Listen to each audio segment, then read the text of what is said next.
Wakil Gubernur Sumatera Selatan Mawardi Yahya dalam sambutan pada Kilas Balik Provinsi Sumsel 2018 di Geria Agung, Palembang, menyampaikan Sumatera Selatan memiliki potensi hasil pertanian lainnya dari petani selain karet dan kelapa sawit, yaitu produksi gula batok atau sering disebut gula merah asal Sumatera Selatan.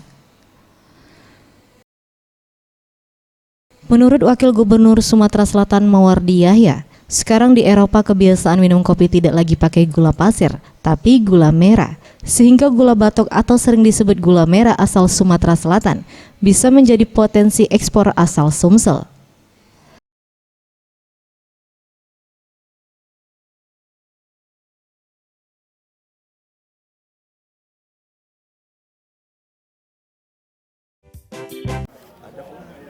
Tapi kalau kita yaitu umpama pertanian di bidang yaitu beras, padi segala macam, kita sendiri yang karena kita sendiri yaitu tentunya ada pasarnya ada di kita sendiri, tidak pengaruh ke luar.